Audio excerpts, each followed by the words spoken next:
everyone, and welcome to the Contingency Plan Podcast. My name is Jedi Master David, and with me, as always, is Darth Austin. Hello, everyone. It's time to go back in time. Back in time. Chapter by chapter reread. Yeah. Just like the old days that everybody misses.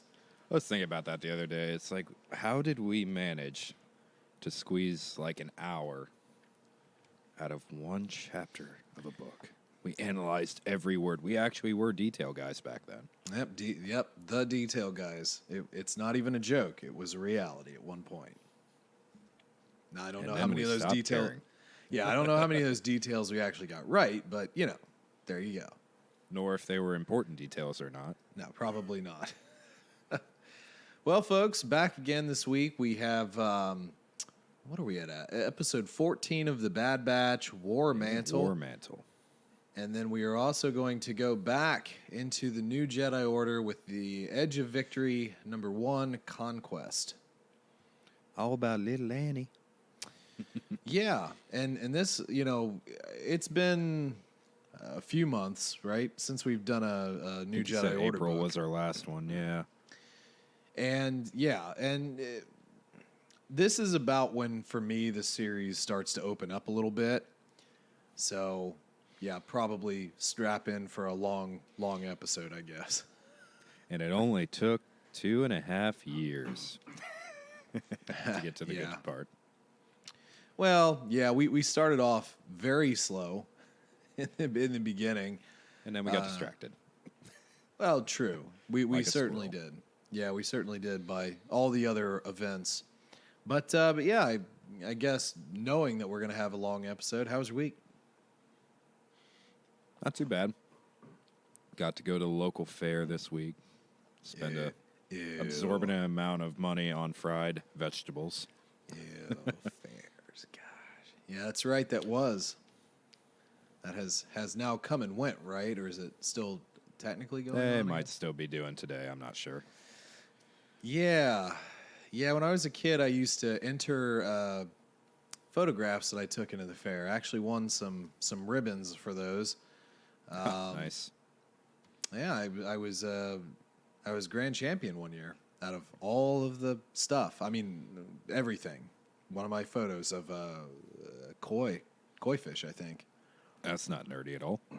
Well, it was like a photo I took at the zoo. I didn't even think it was all that great, but I remember entering it and everybody just like, "Oh, look at the fish." It's like you're literally saying that this is better than this painting that someone did. And literally, I mean, that's kind of what happened. It was the weirdest thing. I think I can't remember. I think I actually might have entered that after that into the Ohio State Fair, but I don't remember. Oh, really? Did you win that one as well? No, I probably would have remembered winning. I actually don't even know. I might not have done that. Anyway, it doesn't really matter. But yeah, I haven't been to a fair in general in a very long time, let alone that particular fair. And really, even when I lived in that town, now it's We're going to start cross references which fairs were open this week and figure out where I live. Yeah, well, whatever.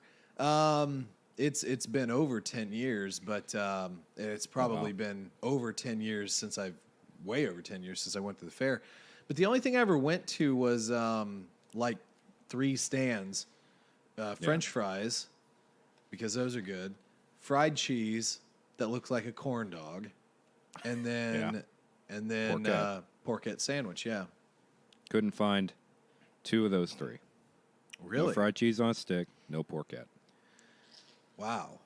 Well, the porchetta stand was always right next to the soda stand that was ran by like a 4-H or like a whatever group. So that's where I'd buy my sugary sodas as well. Yeah. No. Interesting. I imagine you'd be shocked by the prices now if you haven't gone for 10 years. I probably wouldn't. It was expensive then. I'm sure it's way more expensive now. Was it $8 for a lemonade back then? No, probably not. I mean, that's probably increased, but I mean, it was definitely expensive. But it was fresh squeezed. We squeeze them for you with our hands. Well, let me tell you, 1, ew. 2, when you're eating that much fried food, it really doesn't matter what the taste is like. It goes quick. Well, they were gulp that always lemonade mostly down quickly. ice. Yeah, and then it just waters it down, and you get like, it's like a poorly made iced coffee.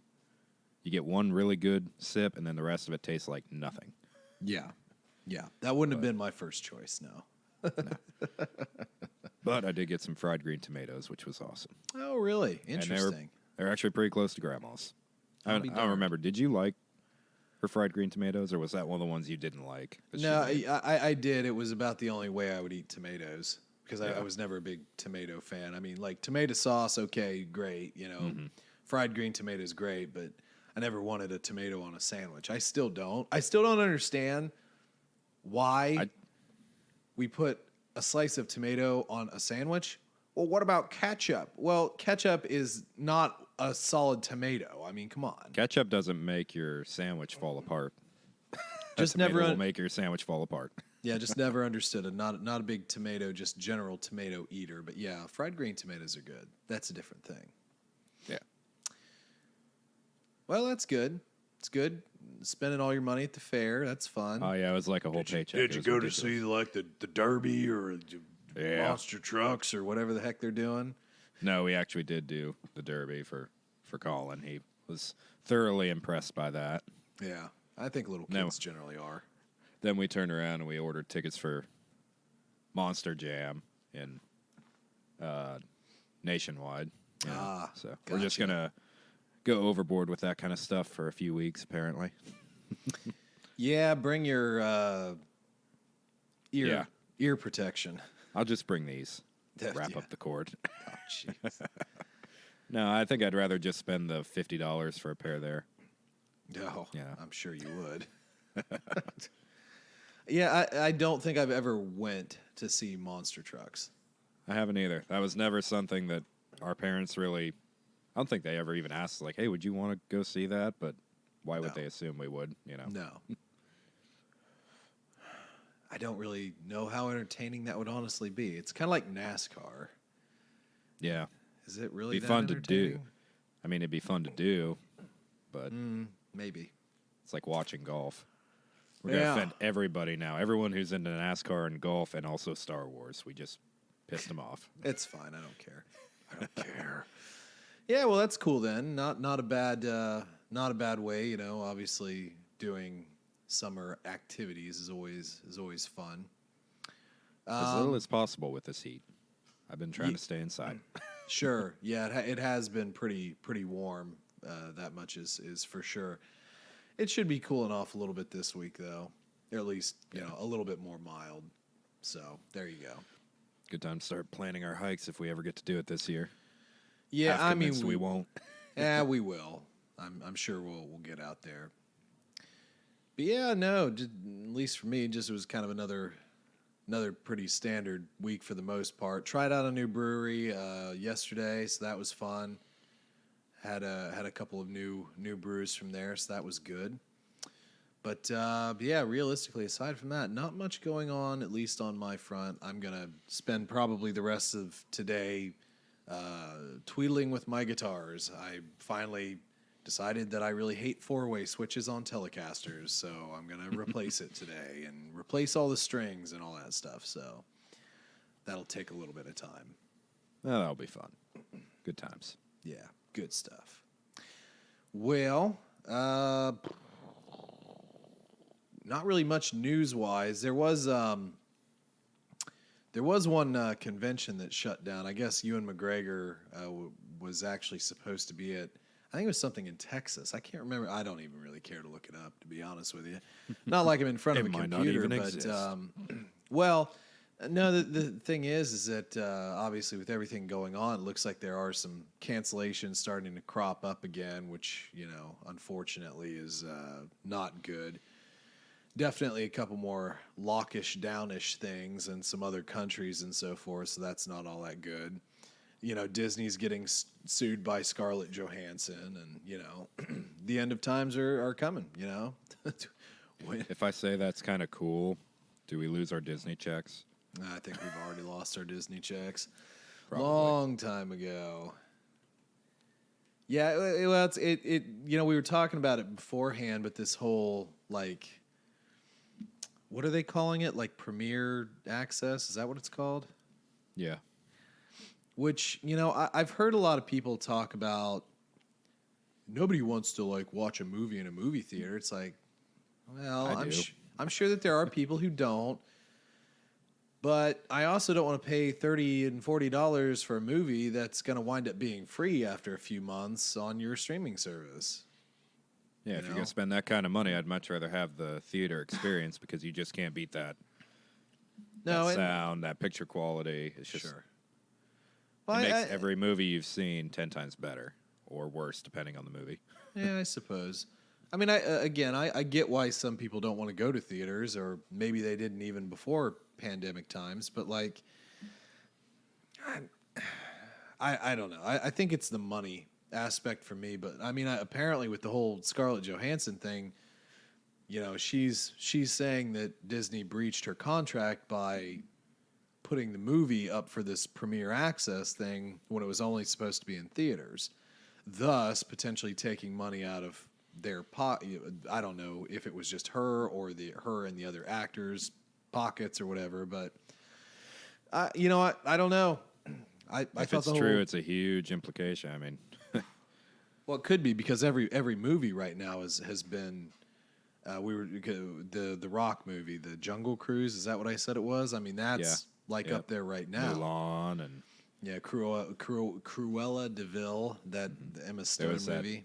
There was that dragon one. I can't think of the name of that now. That was the only one that I actually spent $40 on. Not even 30. 40. I just don't get it. I mean, I know that people do a lot of pay-per-views. Like back in the day, me and my friends would split whatever it was to get the high quality pay-per-view of like UFC events and whatever, but that's a different thing. That's just a different thing. That's again, it's an event. You'd have a ton of people over and make a party over it. This is just watching a movie. Yeah. So the pricing is about the same. Well, the thing is that if you actually go to buy the movie when it comes out, it will be less than $40 or $30. Right. I mean, even Blu-ray or whatever, it's not that expensive to actually buy the movie, and you're only buying access for a little while. You're not you're not buying a copy of the movie, right?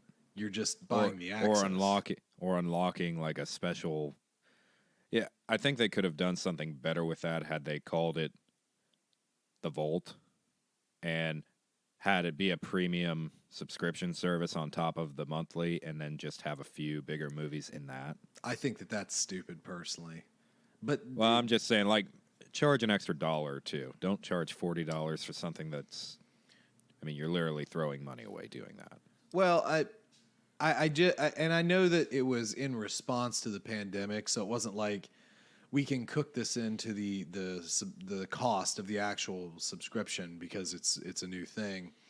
But like, there have been so many movie services and everything. And again, it is a premiere access, so it's not like a couple months down the road. I get it, but like, how many services have come and went where you buy a movie or you rent a movie? Mm-hmm. Even from Amazon, if you want to rent a movie, it's like $2.99 most of the time, $4.99, whatever. Yeah, to rent it for a set period of time. It's not $40, and I don't care if it's release date or not. I mean, it doesn't make any sense to me to pay that much. If I'm paying that much for a movie, not only I better own a copy of it, but it better be in an awesome like titanium case with a little figure or some kind of like map of that world or something some special edition thing. Yeah, sure. Yeah, I don't know. It just baffles me a little bit, the whole model. And we'll kind of see how that pans out because apparently there are a couple of other folks that might get involved in that, sort of lawsuit action. Mm-hmm. So I don't know. I don't know if anything will come from it, but they've both taken their shots. Because Disney's not blameless. I mean, they took a shot too, kind of trying to accuse her of being kind of COVID insensitive. And Which then I don't feel like that had anything to do with her statement. Well, I mean, you could point to like, oh, he's being greedy. And it's like, well, if it was in the contract, you have It's to a legal abide by the binding contract. Contract has nothing to do with that. Yeah. You know? So I don't know. It'll be interesting to see if anything pans out for that. But Yeah. anyway, not really Star Wars news. That feels more like Twitter beefs. So let's just get into the Bad Batch now. All right. So, episode 14. Yes. It's actually going to be a good episode because not only do we get a really good episode of Bad Batch, but also, obviously, we just said it already, New Jedi Order gets good. So, I'm pretty excited. We've kind of had some meh episodes lately, and by that I mean we've just had some topics that we haven't been all that crazy about. But yeah, so Bad Batch War Mantle, we have again kind of a rescue mission, sort of. Yeah. And we have a clone trooper that we're rescuing at this point, Gregor, who Old friend of Rex. Yeah, and I didn't really pick up on this guy like at all, but he was one of the older clones with Rex in the episode of Rebels when the Kanan and Ezra go out to find Rex. So I thought that was kind of an interesting callback, I suppose. Now, apparently, Gregor was also in an episode in Clone Wars where he was, like, blown up, but he survived because nobody can be blown up in any source of media, which is always kind of stupid. Yeah, and he turned out in way better shape than Echo after being blown up. Right. Although, did that mess with his speech? Do you think that maybe is what caused it? Don't know, because I don't remember the character. I don't remember the character from Clone Wars. I don't remember it. But, I know you had said you didn't like the voice, I guess. Well, I just kind of noted it was a bit... It's just a little annoying to me, honestly, as a character defect. But then you had mentioned how it was so... I don't know how to put it. Just it was much more obvious in the Rebels episode. Like he was kind of losing his mind a bit, and his voice was cracking a lot more. So, right, yeah, it was definitely a different voice for sure.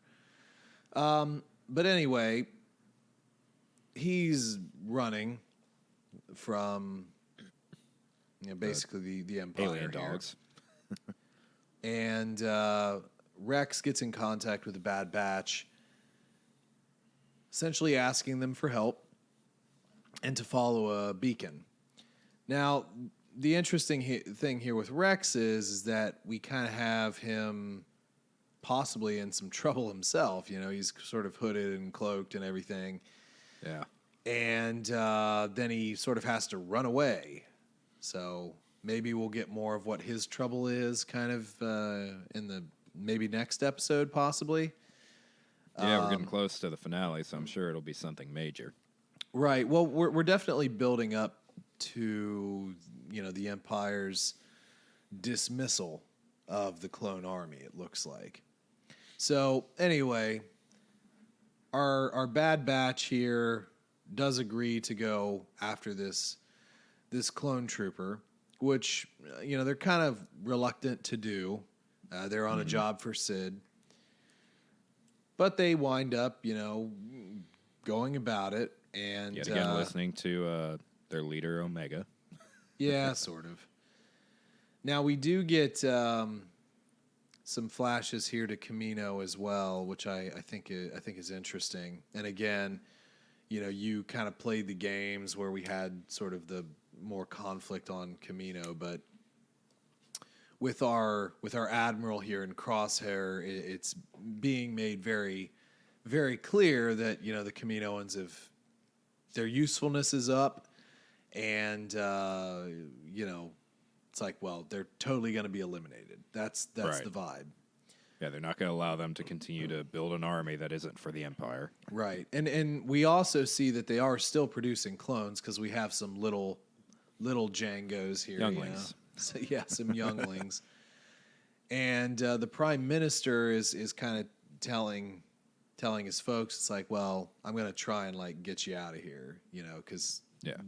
they realize that they've kind of boxed themselves into a corner and that their usefulness is at an end. Flashing back to the Bad Batch coming to our planet Darrow, which is a new planet, which I find kind of weird. But new planet, and Hunter actually gets to use his tracking skills, sort of. Yeah, for the first time since pre-Bad Batch. This stick smells like something. They went this way. It's just what I still just don't get what his. I just don't get it. Could you imagine if the rest of the Bad Batch used their skills once per season like he did? Yeah. They'd just all be dead. I sense this mountain is more than just a mountain. Yeah, you're totally right. They're blocking my scanners. Good job. We also got a little bit more time with Echo and his little hacky arm.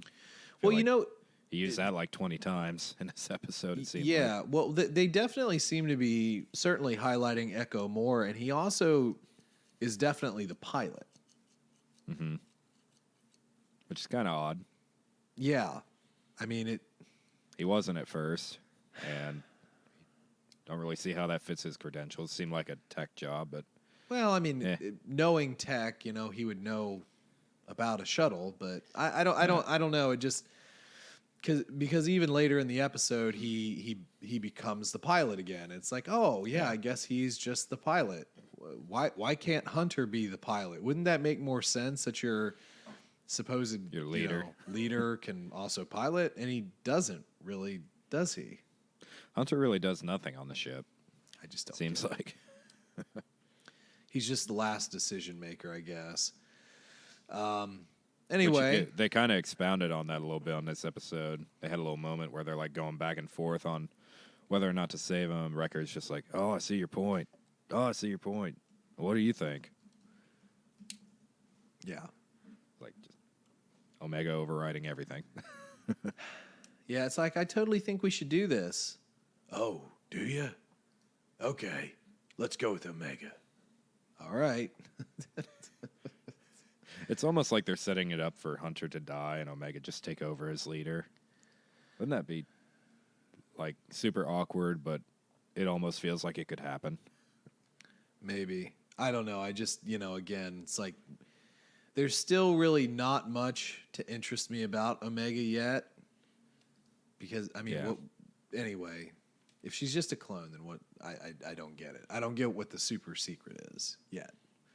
Yeah. So, anyway, just to move the story, the Bad Batch do find Gregor, and they release him. And unfortunately, Tech, sort of with his hacking, tries to use clone codes. Can't use clone codes in this facility because we figure out that these are TK units, and this is the Empire's replacement for the clone troopers, and they're just going with conscripts, like obviously we know happened. Didn't that And seem kind Gregor- of weird to you that he just didn't think about that at all when he tripped the alarm? I don't know. Maybe.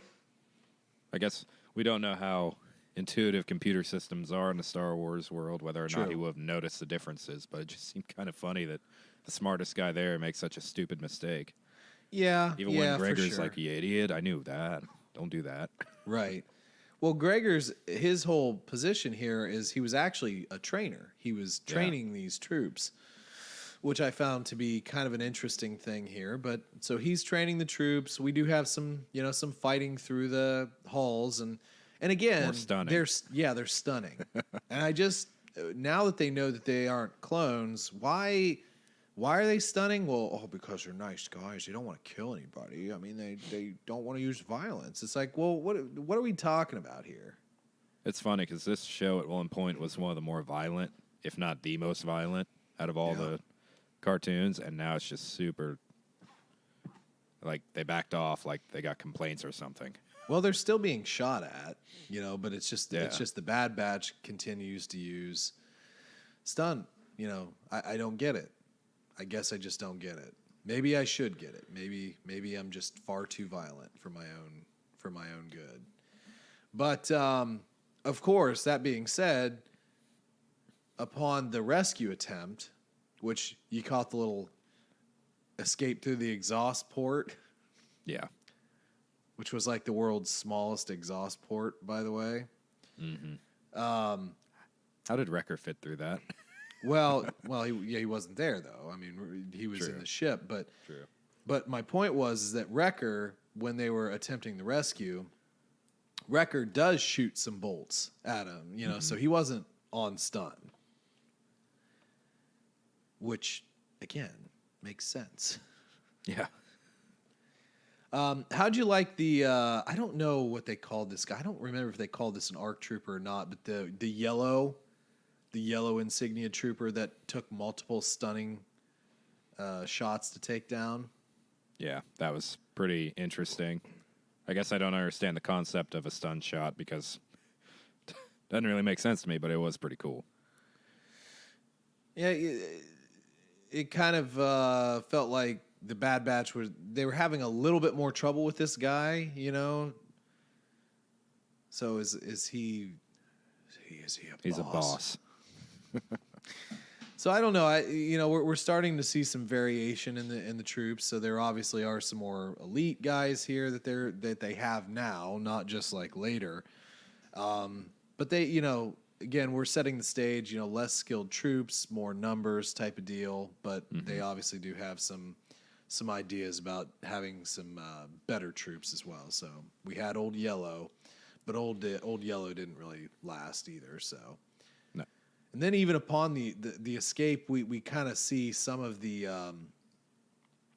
training here because as we're fighting in the exhaust port, one of the I guess leaders, he has a blue face mask or no, he has blue light to his helmet. Mm-hmm. He actually gets shot by his own troops. Yeah. So these folks are just shooting. Undisciplined. Yeah. So I thought that was a good differentiation, Yeah. between the clones and these new conscripted troopers. Are able to rescue everyone except for Hunter, unfortunately. And Hunter is he's captured. Mm-hmm.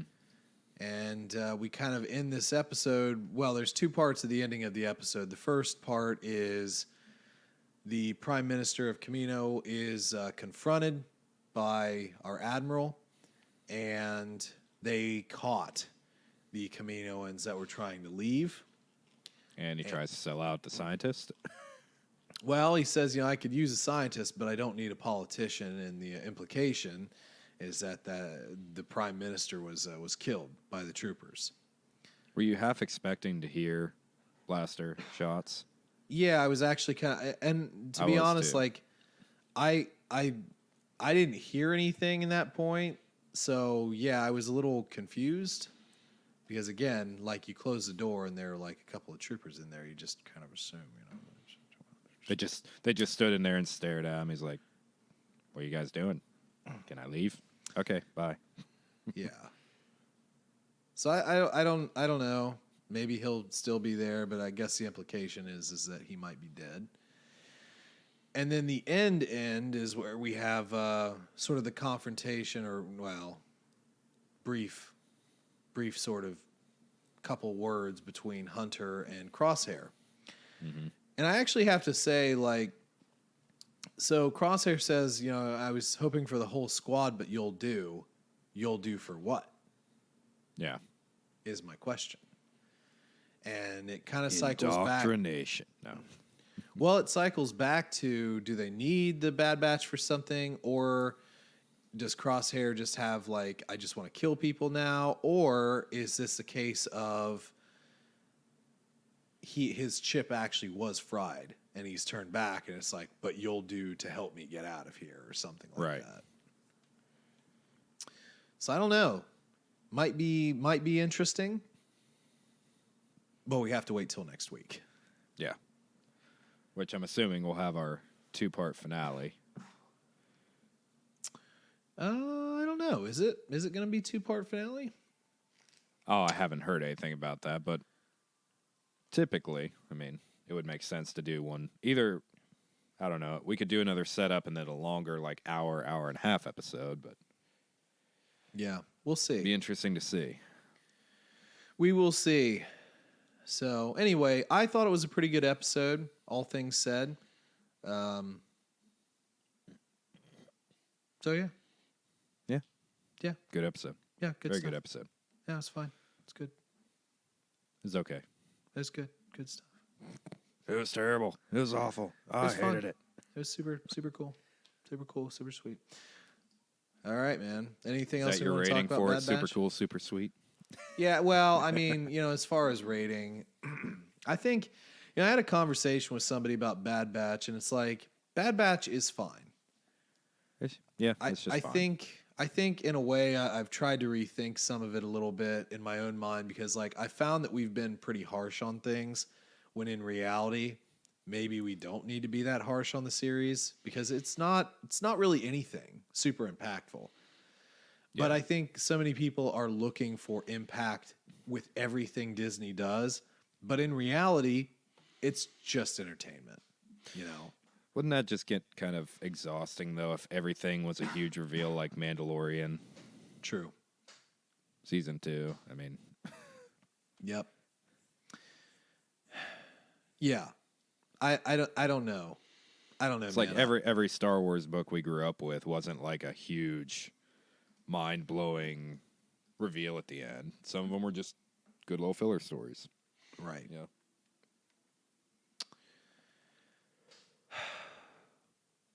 Yeah. So I don't even know how I would rate the show anymore after that conversation because it's like it was fine. I don't think it's like 8 worthy, but it was fine. Maybe we should just hold off on rating for a little bit till we get to the end. Season. It was a good episode. It was entertaining. We'll see what the rest of the season brings, but there's nothing impactful in this series. There's some Easter eggs and stuff like that, but even even the shoot, let me actually see if I can find that real quick. The name of this program for the conscripted troopers was mentioned in Rogue One. It was one of the things that she that when they were trying to steal the Death Star plans, they had named a few other files. Right. Let's see. I thought it was in this article, but I could be wrong. So stupid when I know. Oh, so Project War Mantle. So the actual title of the show. Apparently, that was said in Rogue One. So there you go. So many Easter eggs in Rogue One. I need to watch it again here soon. It's been a while. It was good. It was good. It was good stuff. Yeah. All right. Well, anything else we want to talk about from Bad Batch perspective? Or are you good to move on with the book? Nope. Excited for the book. Okie dokie. Well, the book it is. Edge of Victory 1, Conquest, written by Greg Keyes. Greg Keyes it authors both of the Edge of Victory books, 1 and 2. And I was actually going to look him up to see if he's done anything else. What are his writing credits? Did some Babylon 5, that's fun. Final Prophecy as well. So he does another book in the... Oh, yes. Okay, I remember Final Prophecy. That's good stuff. I mean, there's some other stuff here, but nothing that I really care to talk about. But yeah, as I said, this, in my opinion, is where we start to get interesting in the new Jedi Order. Eventually, we'll maneuver through Edge of Victory, work into Star by Star, and then at least from my remembrance, Dark Journey and Enemy Lines are probably three of my favorite books. There is so much that's going to be happening. And that's right after this twofer, right? Well, it'll go this and then Star by Star, and then it's really the next 5 books are quite interesting. But yeah, it's just we're running into the best part of this series. Now, granted, there's going to be some dark stuff here. There's going to be some big changes. So yeah, just get prepared if you are reading along with us and so forth, because there's a lot. There's a lot of stuff that's going to be coming up here, and even in this book, it foreshadows certain changes that are going to happen much later. And of course, you can also get these on Audible. They are abridged. They're between 2 and 3 hours. So if you want to speed through them, the Audible versions are actually pretty okay. The details are good enough. Although I will say, I am really tired of the sound effects. I'm really tired of it. I don't need to hear what poking someone's eyes out sounds like. Mm-hmm. And some of the screams, some of the droid ones and the screams are pretty rough. Yeah. Yeah. Some of This one was kind of worse than some of the others in that respect. Yes, it absolutely was. But anyway, as the Darth kind of alluded to earlier, this is an Anakin solo book, essentially. And we start with kind of some of the events of our prior book, which, man, I didn't remember at all. But the Yuuzhan Vong have put a bounty out for the Jedi. They kind of said, we will stop our invasion if you give us all the Jedi. Obviously a complete lie, but they want the Jedi. They understand that this is the real enemy. It's not really the Republic, but it is the Jedi. And this brings the ill-intended, stupid group known as the Peace Brigade, if I can speak properly, out to deal with the Jedi. Yeah, the Peace Brigade. See, I can't even say it either. They're just normal people from this galaxy. They're collaborators, and the Order of 12.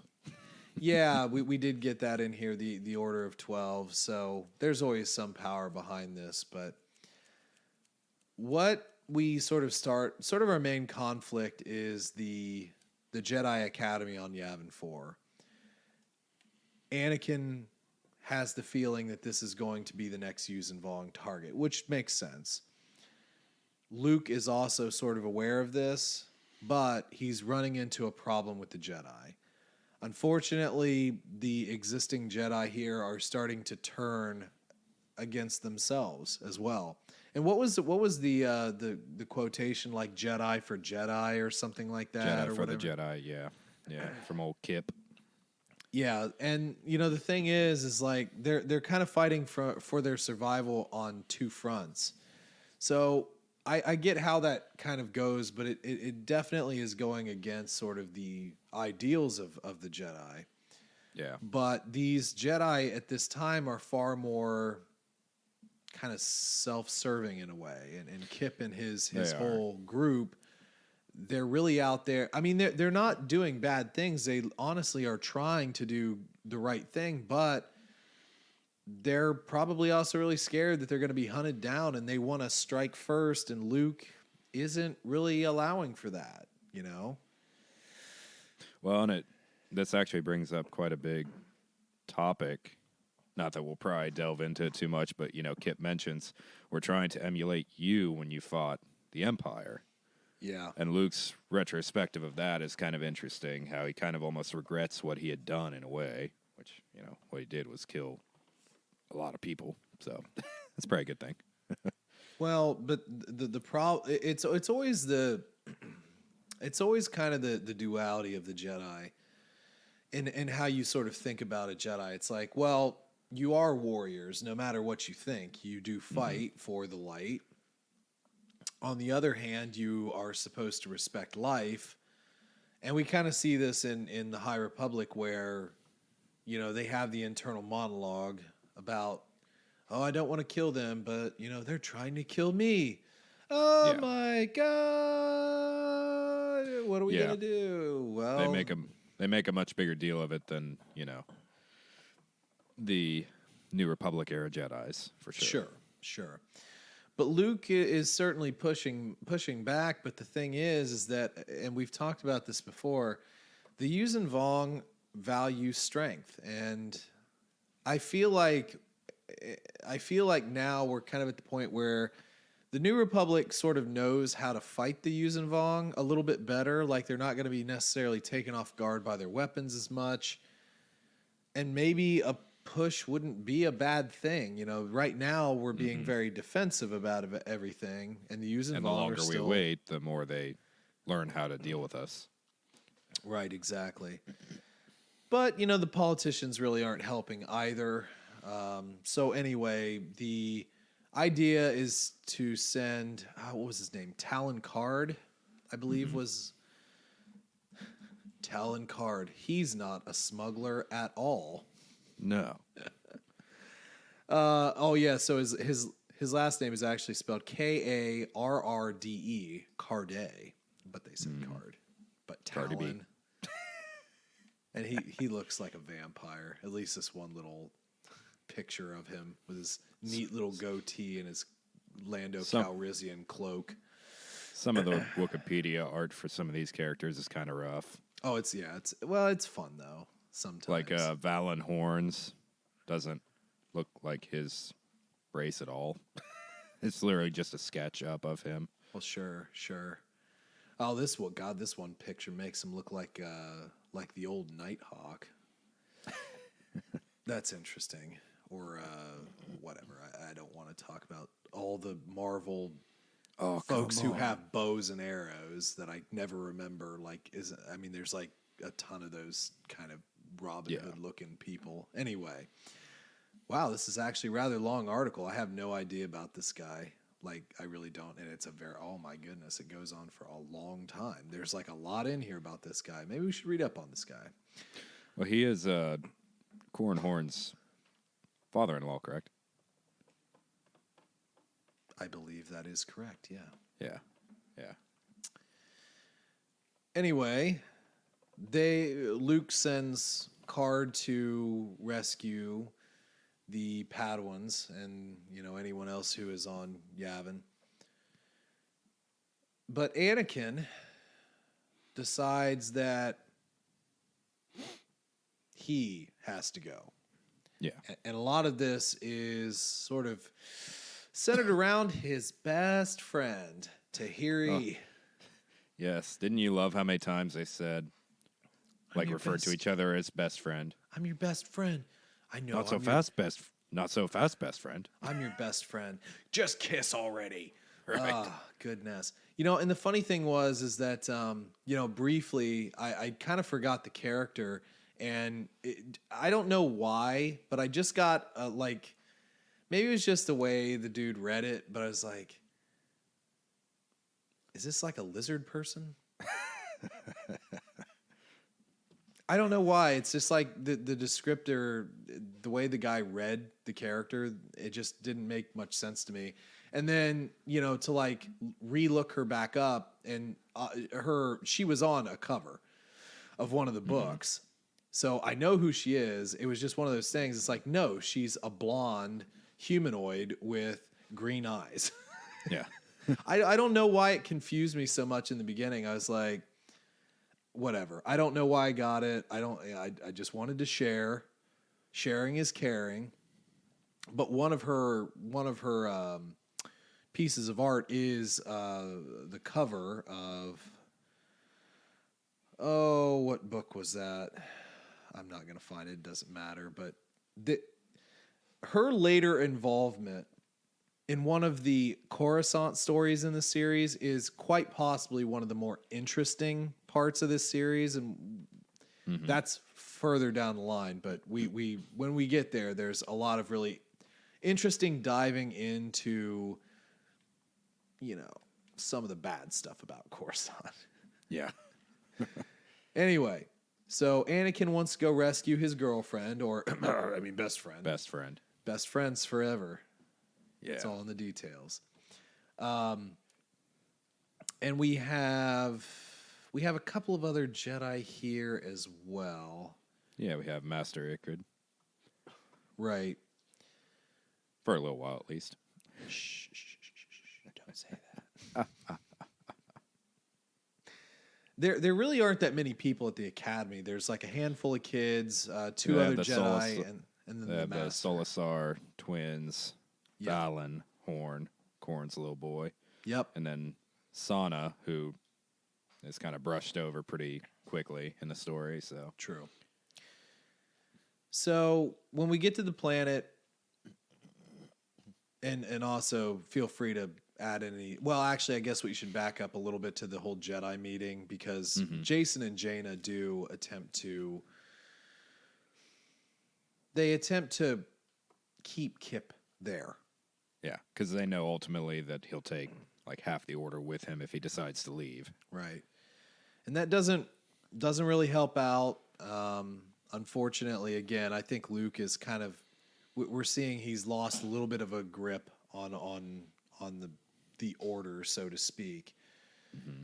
But and there was even a small part in there where he had a moment of doubt, and I think it was Jaina who caught it, and then also obviously his wife Mara, who caught it as well. And it's kind of one of those things where, like, we have so many criticizers of like Luke in the sequels, how he had his moment of doubt with Kylo or with Ben. You guys know that he had a lot of times of doubt in non-canon. Yeah, I mean, he wasn't all. We always talk him up to be perfect, but he had his moments. Yeah, he certainly had his moments, but I mean, he usually came out on top. Yeah, essentially. Yeah. So these moments of weaknesses are very much a part of Luke, and to say anything against that, it's just that's how humans work. So anyway, as we sort of move back to Yavin, they have been attempting to project like an illusion around Yavin, and this has worked for a while. But that started to break down, and when Anakin arrives, there is a transport there. And this winds up being the Peace Brigade. And the Peace Brigade, they don't quite know that the temple's there, because, again, the illusion's still sort of there. But after the arrival of Anakin, a lot of the veil kind of folds back, and then I think we get like 12 ships that jump in from the Peace Brigade. Yeah. And Anakin's forced to land, and then, he meets his best friend, Why haven't you called me? We were because I've been kind of busy, almost dying, being chased by Yuuzhan Vong for like 20 hours straight at a time, and yeah, exactly. And then dealing with politics. Right. Now, I think, what was our master's name again? Ikrid. I'm glad you remembered the names, or at least have the names in front of you. Because I have them in front of me. Yeah, I didn't pull those up in my pre work here. So, but it's good. The real test would be remembering all the Yuuzhan Vong names. Oh, geez, yeah, exactly. So with Ikrid here, he kind of makes a statement along the way that Anakin and Tahiri are stronger together. And this is sort of that foreshadowing there. True. It's kind of the interesting take on the Force, right? And this is like Luke and Mara. There is strength in the relationships that the Jedi had for so long forsaken, and again, it's setting up that they're best friends. Okay, they're just best friends. We do have some awkward moments with that dialogue too. It's like, oh, I've started feeling things I've never felt before when I'm around her and Well, they're looking at her in kids. different ways. I mean, they're kids. Yeah, What they're like, Anakin? she's 14. Anakin's I think 16, 15, 16 at this point, and she's 14. They learned together. They were Padawans together, you know, and we learned. I mean, like, case of like Avar Chris and Elzar Man. I mean, you know what happens as a Padawan stays a Padawan, you know. We even kind of get that on the Yuuzhan Vong side, ironically, with one of the characters. See, I want to talk about the Yuuzhan Vong too because, but let's just progress a little bit because I do want to harp on that as well because this again, we start to get a turn and we also get an Anakin realization, which I think is why this book's important. Mm-hmm. But just to keep here with the threat bearing down. They attempt to send, you know, most of the kids along with our 2 other Jedi that are stationed there to the cave so that they can, you know, kind of be safe. And Anakin is sort of going to make his stand with the Master in the temple to sort of draw everybody away from the potential escaping kids. Well, of course, this works exactly to plan. And by that, I mean, of course, it doesn't go to plan because Tahiri is not just going to leave Anakin alone. And Tahiri brings the twins and then one of the others. Who was the other one? Sana. Or no, Valen. Is it Valen? Yeah. Yes. So they want to help. So they sneak away and attempt to help the Master and Anakin. Well, Anakin's plan is that he was going to escape in his X-Wing, but he can't now take a total of 6 people in one X-Wing. So and I love Tahiri's response to that. It's like, oh, I hadn't thought that far ahead. It's like, yeah, now what? Well, Thanks. it's kind of why I like Tahiri just initially because there's a humor about her, and Star Wars needs humor. It's still supposed to be sort of kid-centric, you know, and her little bouts of humor here are good, and it's the banter between best friends. I enjoyed her character all the way through it, and we'll talk more about her as we go along. But plan doesn't quite go according to plan. And here's another thing I found. You notice how they really talk about time in a lot longer increments than what kind of we normally get. Like, the writer really goes to extents to say, you know, they were here for like a couple of days. So this whole book is over the sequence of multiple days, not just a day. They're there. It's like weeks, which I just find to be interesting because some books don't really go over time very well. No, they don't, especially in a abridged book. You'd think that information would be kind of omitted. So I did appreciate that. Yeah. So anyway, upon our sort of modified escape plan, the plan now is to try and steal a ship, which they do, and we meet. Do you remember the pilot's name? Our pilot friend? I bet I could find that pretty quickly, but no, I do not yet. Well, this pilot is not really a member of the... Remus Ven. There we go. Yeah, Ven. And then Quarrel. Well, we'll talk about him in a little bit. Yeah. But so Ven, who's always easy, at least that's what he says. He's not really a member of the Peace Brigade. He kind of made it sound like that he was just sort of chartered. You know, it's his ship. They chartered his ship to come here. Now, whether that's true or not, I mean, come on. He's totally a scoundrel, but they do kind of wind up working along with him, and he does come through in the end. Yeah. Which, by the way, that's probably the funniest dialogue in this entire book is when they're asking, like, anything I should know about with the ship? He's like, no, everything's good. Okay, good, because you're coming along. Well, there is this thing about if you don't punch in a security code, the cabin will kind of electrify. Oh, yeah, good to know. Glad you remembered that. Yeah. No, that was fun. I mean, obviously he's not really a Jedi sympathizer either, you know. He's just probably in it for the money. Right. And maybe safety. So when they attempt to get away, you know, they are shot down, ship's damaged. And again, we get this passage of time. The master, Ikrit. Yeah. Okay. he attempts to give them an escape route and does some really cool stuff. Yeah. Really Some shows awesome force powers in this book.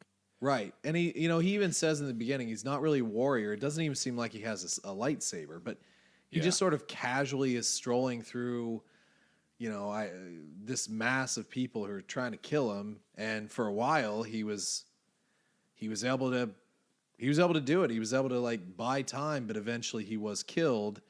And Tahiri goes to attempt to basically bring his body back, which of course is bad for Anakin because it's his best friend.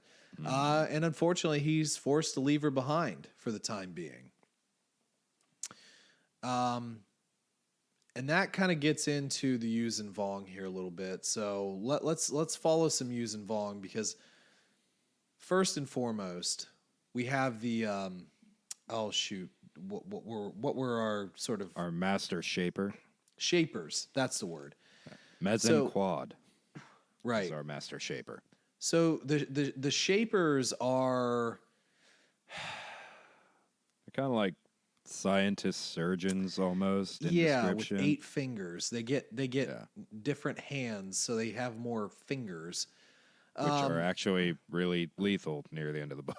100%. Now, the Shapers have their own sort of sense of religious practice and doctrine. And they're certainly well regarded within the Yuuzhan Vong. They are basically the highest respected, other than a war master, one of the highest ranks you could get to. For sure. I think that it's kind of hard. It's kind of hard. It feels like they're half scientist, half religious figures, but also I don't know. It's just it's a different thing. But their intent is to attempt to implant false memories into Tahiri's head to make her think that she is actually a Yuuzhan Vong and have her fight for them. And that's kind of at least this particular Shaper's plan for the Jedi. Anakin actually has a vision of Tahiri turning into what they want her to turn into. And that's particularly distressing to him because they're best friends. Best friends, yeah. Yeah. So he's obviously ready to go back for her, but their ship's damaged. They do find, as you had said, Coral, who had been a part of another series with Jason and Jano, where he kind of forced them to like make repairs to his ship. But he's basically not stranded, but essentially just like a hermit on Yavin at this point. He was a former old TIE fighter, TIE pilot. He was a former pilot who's just there on the planet. But now he's kind of he's not a bad guy. He's just old, essentially. He's not evil. He's just old. Yeah. So he's going to help as well, and he kind of keeps an eye on Ven and the other kids here, or other sort of Padawans, or what do they call them? They don't really call them Padawans anymore. They call them what was their word for them? It wasn't like initiates, was it? It might have been. Yeah, I don't remember the exact word for them. It doesn't really matter, I don't think. But then we get into, obviously, the Shapers, but we also meet another Yuuzhan Vong by the name of... Ninyam? No, the one that Anakin meets. No, it's Vua Rapun. So, yeah, Rapung. Do we have a hard G at the end, or it doesn't really matter? But anyway, so Rapun. I thought in the book he pronounced it as Rapung, like Rapung or something like that. I don't know. But anyway, I might say Rapung. But yeah, there are two. I don't know. Sometimes there. I think he said Vua Rapun. Yeah, it didn't. Makes no sense. And then there's Rapun. I don't know. I think no one told him, so he just kind of forgot. Well, I'm just gonna say Rapung. You can say whatever you want. But so we meet Rapung. I'm just gonna call him Vua. There you go. Who is considered to be a shamed Yuuzhan Vong. Mm-hmm. And which is kind of odd, the reason in which he's shamed. Well, basically, his... Sorry, did you want to get into that right away, or kind of no, go ahead. Synopsis? Yeah, just go ahead. Yeah, so essentially all of his, obviously the Yuuzhan Vong care a lot about self-mutilation, scarring, different implants and whatnot, and his body rejected about 95% of all of that, and he's got these pus-filled wounds from all the scars not healing properly, and his implants the body rejected the implants, so he's considered to be unfavored by the gods because of that. So he's a shamed one because of it. Yeah, but we do learn that he wasn't shamed by the gods or anything. He was just knocking boots with our head shaper here, and he chose to break it off because it was essentially sacrilege, and she made it so that he was seen as rejected. So he's part of the shamed contingent here, at any rate. Yeah, what was he, like an angler, I think? When he meets that's Anakin, what they said. But in his prior life, he was a commander. He was a strong Yuuzhan Vong warrior. Very well respected. Exactly. And he actually initiates a team up with Anakin because he thinks that he and Anakin can effectively help him get vengeance upon the Shaper. Freaking awesome. It's actually a really cool setup. Right. And this is the thing about enemies. With the First Order, we were just meant to hate them. There was no redemption. They were just supposed to be basically space Nazis. They're the worst of the worst. But that's not the case with the Empire. We saw the subtleties in the Empire. Like, there were good people in the Empire that were just swept up. The First Order never had that subtlety. They never allowed that to develop. But the same can be said here with Yuuzhan Vong. They have a varied culture. And, even like with Jason in our last book, they respect Jason. I mean, they want to murder him horribly, but they also respect him because he showed himself to be strong. I think a good comparison to the Yuuzhan Vong would be the Nogri. Honestly. Sure. Yeah. Another warrior race. That. Yep. Based heavily on respect and honor. Exactly.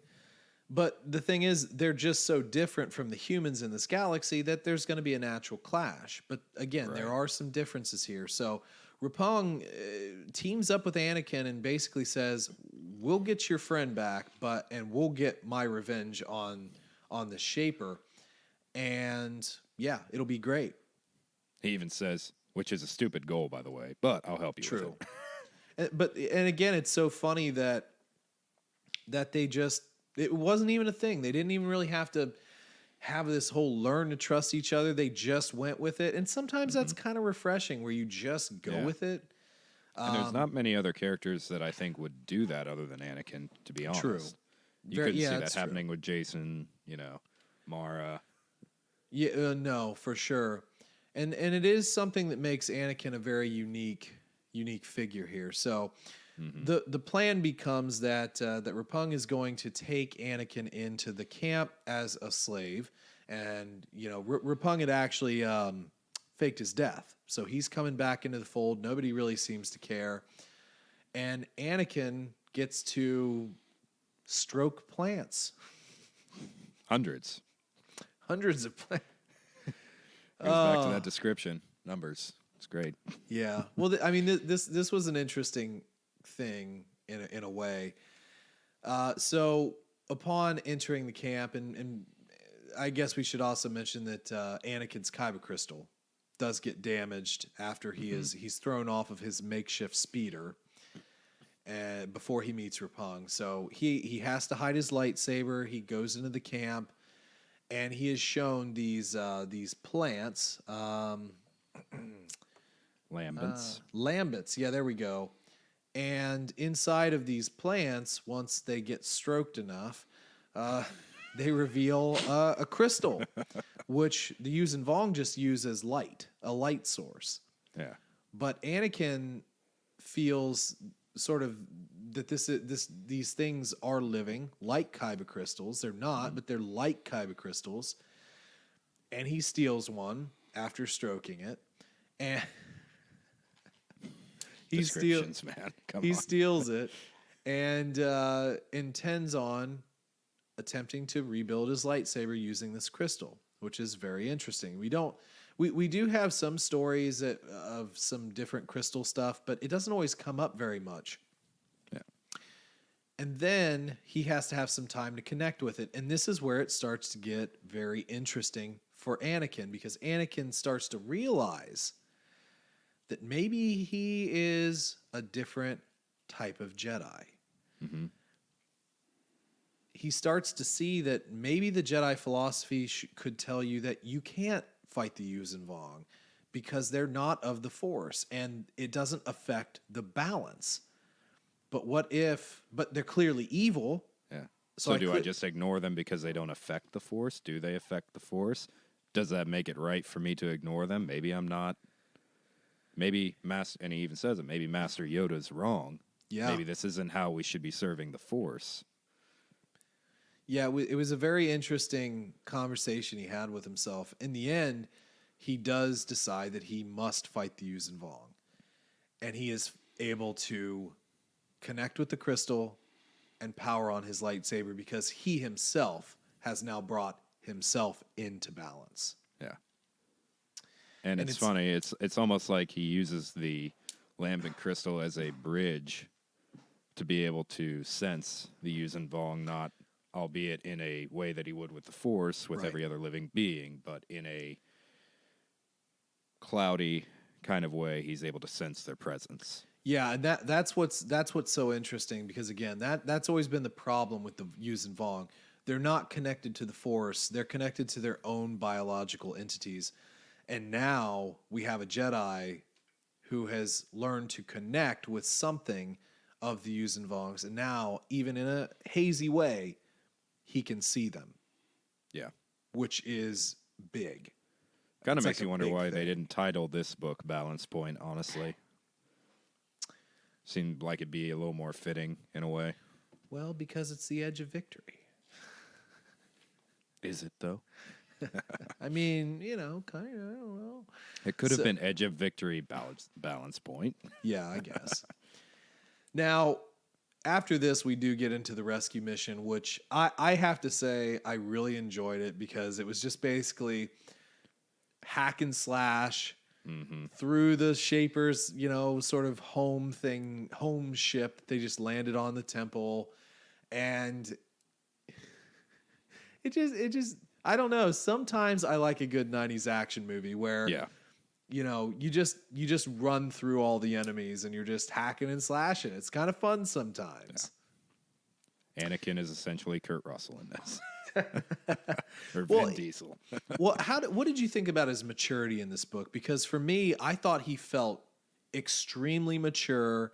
I personally think he's in control. Yeah, I personally think, and I've thought this for a few books now, even though he's had his moments, he's the most mature of the three, to be honest. I think he's found himself in a way that Jason never did and never does, obviously, knowing what we know. Yeah, no, and I agree. He definitely is probably the most balanced of everyone, but for sure he definitely finds a little bit more happy medium than the others do, or